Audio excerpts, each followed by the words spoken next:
അപ്പൊ അതിലെല്ലാരും പറയുന്നത് 3 type of noise cancellation ഉണ്ടെന്നാണ് പറയുന്നത്. പക്ഷെ ഈ മൈക്ക് വന്ന് ഞാനിത് നോക്കിയിട്ട് എനിക്ക് 3 ടൈപ്പ് കാണാൻ പറ്റിയിട്ടില്ല.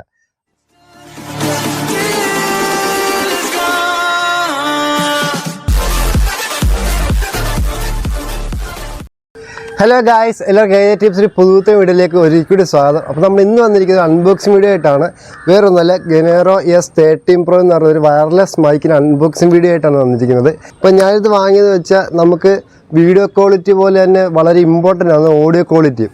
അപ്പം എൻ്റെ ഓഡിയോ ക്വാളിറ്റി ഒന്നുകൂടെ ഇമ്പ്രൂവ് ചെയ്യാൻ വേണ്ടിയാണ് ഞാനൊരു മൈക്ക് വാങ്ങിയത്. ഞാനിപ്പോൾ ഏകദേശം ഒരാഴ്ചയായിട്ട് ഇത് യൂസ് ചെയ്ത് വരുന്നുണ്ട്. അപ്പോൾ എനിക്ക് സേഫായിട്ട് മൈക്ക് തോന്നി. അപ്പോൾ നിങ്ങൾക്കൂടെ ഒന്ന് പരിചയപ്പെടുത്തിയേക്കാം. ആദ്യമായിട്ട് ചാനൽ തുടങ്ങുന്നവർക്കൊക്കെ വലിയ പൈസ കൊടുത്ത് മൈക്ക് മേടിക്കാൻ സാധിക്കത്തില്ല. അപ്പം നമ്മുടെ ബഡ്ജറ്റ് ഫ്രണ്ട്ലി ആയിട്ട് മേടിക്കാൻ പറ്റിയൊരു മൈക്കാണിത്. അപ്പോൾ ആദ്യം നമുക്ക് ഇതിൻ്റെ അൺബോക്സിംഗ് വീഡിയോ ഒന്ന് കണ്ടിട്ട് വരാം. അപ്പോൾ ഇതാണ് നമ്മൾ വാങ്ങിയ Genero S13 Pro എന്നൊരു മൈക്ക്. നമുക്കിതൊന്ന് ഓപ്പൺ ചെയ്ത് നോക്കാം. ഓപ്പൺ ചെയ്യുമ്പോൾ ആദ്യം തന്നെ ഇതിൻ്റെ അകത്തൊരു വാറണ്ടി കാർഡ് കാണാൻ പറ്റും. അതുപോലെ ഒരു യൂസർ മാനുവലും കാണാൻ പറ്റുന്നുണ്ട്. ഇതാണ് നമ്മുടെ ട്രാൻസ്മിറ്ററും അതിൽ റിസീവറും ഒക്കെ വരുന്നൊരു ബോക്സ്. ഈ ചെറിയൊരു ബോക്സിൽ അതിൻ്റെ കേബിളും കാര്യങ്ങളൊക്കെയാണ് വരുന്നത്. അപ്പം ഇത്രയും കാര്യങ്ങളായിരുന്നു നമ്മുടെ ആ ഒരു ബോക്സിൽ ഉണ്ടായിരുന്നത്. നമുക്കിനി ഓരോന്നോരോന്നായിട്ട് ഇത് പരിചയപ്പെടാം.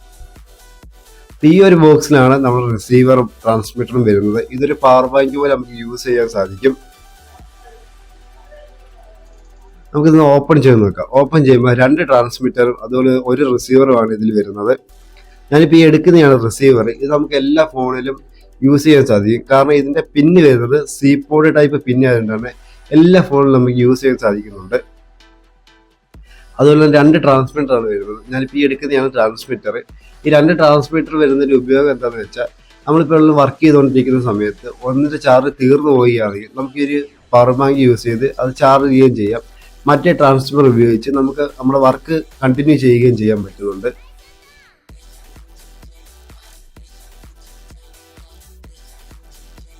അതുപോലെ ഈ പവർ ബാങ്കിൻ്റെ സൈഡിലായിട്ട് ഡിജിറ്റൽ രൂപത്തിൽ നമുക്ക് അത് ചാർജിങ് എഴുതി കാണിക്കാൻ സാധിക്കുന്നുണ്ട്. നമുക്ക് ചാർജ് തീർന്നു പോയാണെങ്കിൽ റീചാർജ് ചെയ്യാൻ സാധിക്കും. അതിനുവേണ്ടി ഇതിൻ്റെ ബാക്കിലായിട്ട് ഒരു സീപോഡ് ടൈപ്പ് പിന്നും കൊടുക്കുന്നുണ്ട് അവർ.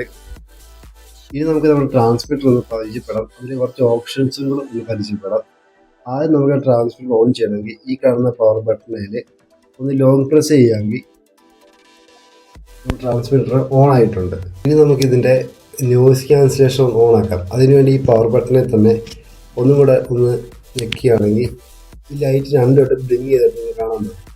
ഇപ്പം നമ്മുടെ നോയിസ് ക്യാൻസലേഷൻ ഓൺ ആയിരിക്കുകയാണ്. നിങ്ങൾ എൻ്റെ ഈ സൗണ്ട് നിങ്ങൾ ശ്രദ്ധിച്ചോ. ഇനി നമുക്ക് നമ്മുടെ നോയിസ് ക്യാൻസലേഷൻ ഓഫ് ആക്കാം. അതിന് പവർ ബട്ടനെ ഒന്നുകൂടെ നിൽക്കുമ്പം ഒറ്റത്തവണ ആ ലൈറ്റ് ബ്ലിങ്ക് ആയിട്ട് കാണാൻ പറ്റും. അപ്പോൾ നമ്മുടെ ഇപ്പോഴത്തെ നോയിസ് ക്യാൻസലേഷൻ ഓഫ് സ്റ്റേജിലാണ്. ഇനി ഇത് വരുന്ന വേറൊരു ഓപ്ഷനാണ് മ്യൂട്ട് ഓപ്ഷൻ. അതിനുവേണ്ടി ഈ പവർ ബട്ടണിൽ തന്നെ 2 വട്ടം നമ്മൾ അടുപ്പിച്ച് നിൽക്കുകയാണെങ്കിൽ നമ്മൾ മ്യൂട്ട് ഓപ്ഷൻ വരും. ഞാനിപ്പം അത് കാണിച്ചു തരാം.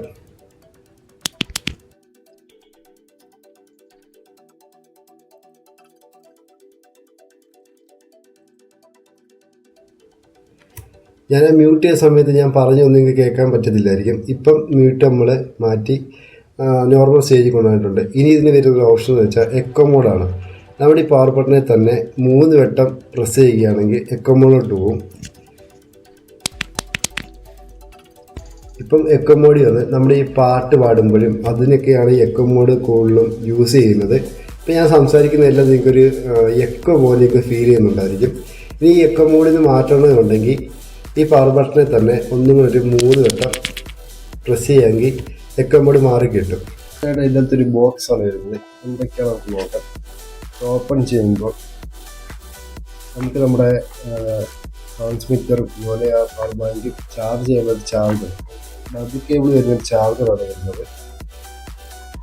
പിന്നീട് ഇതിൻ്റെ അകത്ത് വരുന്നത് നമ്മുടെ ഐഫോണിലൊക്കെ കണക്ട് ചെയ്യാൻ പറ്റിയൊരു കണക്ടറാണ് വരുന്നത്. ഇപ്പം ഇത് 2 വരുന്ന ഈ ബോക്സിനകത്തുള്ളത്. അപ്പോൾ ഗായ്സ്, നിങ്ങൾ അൺബോക്സിംഗ് വീഡിയോ ഉണ്ടല്ലോ. അപ്പം നമുക്ക് ഇതിൻ്റെ നോയിസ് ക്യാൻസലേഷൻ എങ്ങനെ ഉണ്ടെന്ന് നോക്കാം. അതിനു മുമ്പ് ഞാൻ ഈ മൈക്ക് വാങ്ങുന്നതിന് മുമ്പ് തന്നെ ഞാൻ പലരുടെ റിവ്യൂസും കാര്യങ്ങളൊക്കെ നോക്കിയിരുന്നു മൈക്കിനെ പറ്റി. അപ്പൊ അതിലെല്ലാരും പറയുന്നത് 3 ടൈപ്പ് ഓഫ് നോയിസ് ക്യാൻസലേഷൻ ഉണ്ടെന്നാണ് പറയുന്നത്. പക്ഷെ ഈ മൈക്ക് വന്ന് ഞാനിത് നോക്കിയിട്ട് എനിക്ക് 3 ടൈപ്പ് കാണാൻ പറ്റിയിട്ടില്ല. അപ്പൊ അങ്ങനെ ഡൗട്ട് തോന്നി മാനുവൽ എടുത്ത് നോക്കിയപ്പോഴും മാനുവലിലും അങ്ങനെ ഒന്നും കൊടുത്തിട്ടില്ല.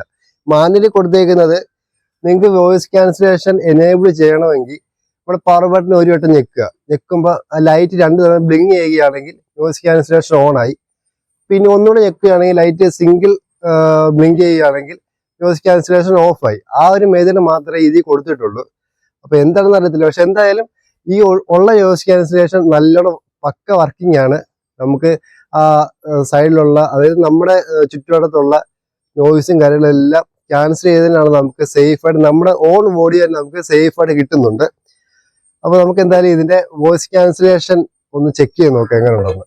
ഇപ്പൊ സംസാരിക്കുന്നത് നമ്മുടെ മൈക്കൊന്നും യൂസ് ചെയ്യാതെ ഫോണിൽ ഇൻബിൽട്ടായി വരുന്ന മൈക്കിലൂടെയാണ് സംസാരിക്കുന്നത്. അപ്പൊ നിങ്ങൾ സറൗണ്ടിലുള്ള ശബ്ദവും കാര്യങ്ങളൊക്കെ ഒന്ന് ശ്രദ്ധിച്ചേക്കുക. നമ്മളിനി അടുത്തതായിട്ട് നമ്മുടെ മൈക്ക് ഓൺ ചെയ്തിട്ടുള്ള ഒരു സൗണ്ട് നിങ്ങൾ കേൾപ്പിച്ചു തരാം. ഓക്കെ, മൈക്ക് അതിന് കണക്റ്റ് ആയിട്ടുണ്ട്.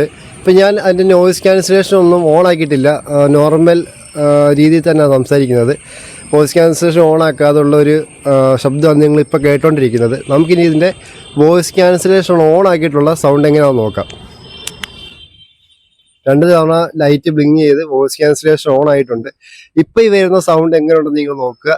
എനിക്ക് ഈ ഒരു സൗണ്ട് പക്കയായിട്ടാണ് തോന്നുന്നത്. അപ്പം നിങ്ങളുടെ അഭിപ്രായം എന്താണെന്ന് വെച്ചാൽ നിങ്ങൾ കമൻറ്റിൽ അറിയിക്കുക. അതുപോലെ തന്നെ ഇതിന്റെ ഓഡിയോ ലെങ്ത് എന്ന് പറയുന്നത് 30 മീറ്റർ ആണ് ഇവർ പറയുന്നത്. നമുക്ക് അതൊന്ന് ചെക്ക് ചെയ്ത് നോക്കാം എത്ര മീറ്റർ നമുക്ക് കറക്റ്റ് കിട്ടുന്നുണ്ടെന്ന്. അപ്പൊ ഗായ്സ്, നമ്മൾ ഈ മൈക്കിന്റെ ലെങ്ത് 30 മീറ്റർ ആണ് അവർ പറഞ്ഞേക്കുന്നത്. അപ്പൊ നമ്മൾ അതൊന്ന് ടെസ്റ്റ് ചെയ്തിട്ട് വന്നിരിക്കുകയാണ്. അപ്പോൾ നമ്മൾ അതിനുവേണ്ടി വന്നിരിക്കുന്നത് അത്യാവശ്യം സൗണ്ടും കാര്യങ്ങളൊക്കെ ഉള്ളൊരു കണ്ടം സൈഡിലേക്കാണ്. ഒരു കണ്ടേഴ്സ് ഞാൻ പുറമോട്ട് നടക്കാം. അപ്പോൾ നമുക്ക് ഇതിൻ്റെ എത്രമാത്രം ലെങ്ത് ഇത് പോകുമെന്ന് നമുക്ക് നോക്കാം. ഇതിൻ്റെ നോയിസ് ക്യാൻസലേഷൻ ആണ് ഓഫാക്കി ഇട്ടേക്കുവാണ്. ഇപ്പോൾ നോർമൽ രീതിയിൽ തന്നെ നടക്കുകയാണ്. എന്തുമാത്രം ലെങ്ത് കിട്ടുമെന്ന് നോക്കാം. കണ്ടുവരികയായിട്ട് നല്ല സൗണ്ടും കാര്യങ്ങളൊക്കെ ഉണ്ടാവും. നമുക്ക് ഇത് ഫസ്റ്റ് നോയിസ് ക്യാൻസലേഷൻ ഓൺ ആക്കി നോക്കാം. ഇതായാലും ഓൺ ആക്കിയിട്ടുണ്ട്. അപ്പോൾ അതിൻ്റെ ഡിഫറൻസ് കൂടെ നിങ്ങളൊന്ന് കണ്ടോ. ബൈക്കിലോട്ട് ഞാൻ പൊയ്ക്കൊണ്ടിരിക്കുകയാണ്. നല്ല സൂര്യപ്രകാശം അടിക്കുന്നുണ്ട്. കണ്ണൊക്കെ മങ്ങി വരുന്നു. ക്യാമറമാൻ കഴിഞ്ഞ് നമ്മൾ ഏകദേശം 30 മീറ്ററോളം മാറിയിട്ടുണ്ട്. സോ ഞാൻ ഈ മൈക്ക് വാങ്ങിയത് ആമസോണിൽ നിന്നാണ്. അപ്പൊ ഏകദേശം 2600 രൂപയോളം ചിലവായിട്ടുണ്ട്. അപ്പൊ 2600 രൂപയ്ക്കുള്ള ഒരു മുതലുണ്ട് താനും ഇത്. അപ്പൊ നിങ്ങൾക്ക് ആർക്കെങ്കിലും ഇത് വാങ്ങാൻ താല്പര്യം ഉണ്ടെങ്കിൽ ഞാൻ ഇതിന്റെ ലിങ്ക് ഡിസ്ക്രിപ്ഷൻ ബോക്സിൽ കൊടുത്തേക്കാം. അപ്പൊ നിങ്ങൾക്ക് വാങ്ങാൻ താല്പര്യം ഉണ്ടെങ്കിൽ വാങ്ങുക. അപ്പൊ ഗൈസ്, നമ്മൾ ഇന്നത്തെ ഈ ചെറിയ വീഡിയോ ഇവിടെ എൻഡ് ചെയ്യുകയാണ്. നിങ്ങൾക്ക് വീഡിയോ ഇഷ്ടപ്പെട്ട വീഡിയോ ലൈക്ക് ചെയ്യുക, അതുപോലെ ചാനൽ സബ്സ്ക്രൈബും ചെയ്യുക. അടുത്തുള്ള ബെല്ലൈക്കൺ എനേബിൾ ചെയ്ത് നമ്മുടെ വീഡിയോസ് നിങ്ങൾക്ക് കൂടുതൽ നോട്ടിഫിക്കേഷൻ ലഭിക്കുന്നതാണ്. അഭിപ്രായങ്ങളും നിർദ്ദേശങ്ങളും സജഷൻസ് എന്തുണ്ടായാലും നമുക്ക് കമന്റ് ബോക്സിൽ അറിയിക്കുക. അപ്പൊ അടുത്ത വീഡിയോ കാണുന്നവർ എല്ലാവർക്കും ബൈ.